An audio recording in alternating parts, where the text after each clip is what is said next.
Whew. It's hot, y'all. Welcome back to the homestead.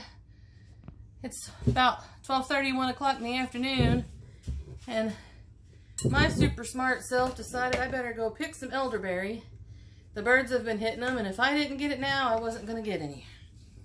So I went out and spent about 20, 30 minutes tops walking around all the known spots and picked what I could. Some of it's still green, but there's still quite a bit here in this bucket.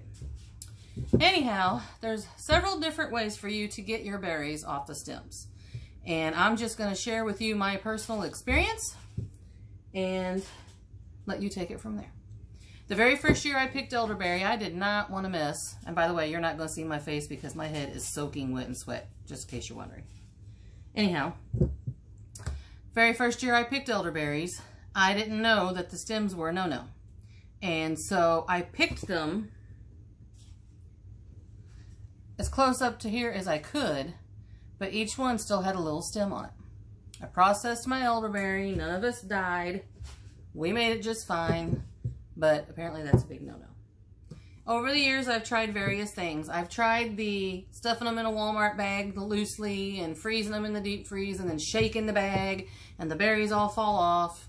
And for me, that didn't work. I had a ton of little tiny stems still stuck to the berries that I had to deal with. So, and of course, there's the fork trick, which is what I'm going to do today.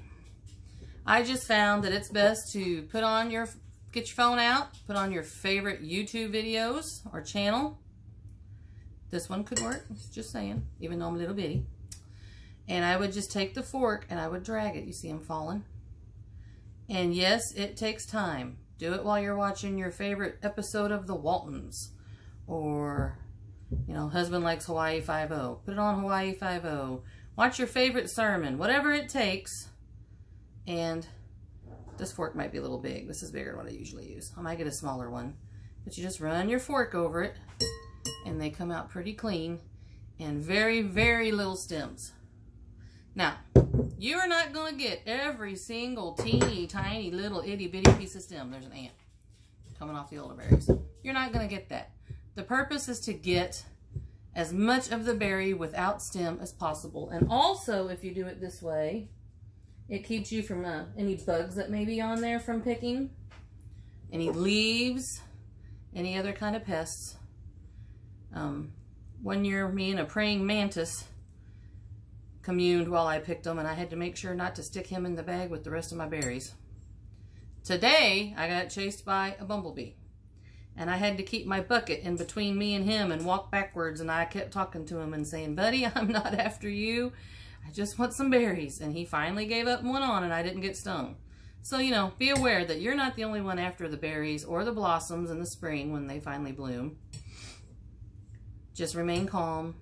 If I would have ran screaming, I'm sure that bumblebee would have popped me right on the back of the head. But I didn't. I kept that bucket in between us, and you know, if someone had drove around the corner because I was on my county road when this happened, they'd have probably had a good laugh at my expense. That's okay. Better to laugh than to cry, right? See? Look how clean it is now. Pretty nice, huh? So I'm going to spend the better part of an hour or so getting all these berries cleaned off the stems. I'm going to rinse them. And then I'm going to show you what I'm going to do with them this year that's different than years in past, but I'll also tell you what I've done in the past years. Just in case you're wondering what elderberry is good for, some people just like it to make jam. Some people like it to make pies out of, or, you know, what have you, for food. I use mine to boost immunity, to make a syrup out of. And that's something that we'll be discussing next time. So anyhow, let me pull up one more so you know for sure what elderberry looks like. Here in our part of the country, it is prolific. It's everywhere. If you've got access to any property at all, parks, national forests, anything like that, you're going to find the elderberry. So there it is. Beautiful, nutritious, good for your immune system. All right, well, thank you for joining us. Take care of each other. And remember Psalms 34, verse 8. See you next time.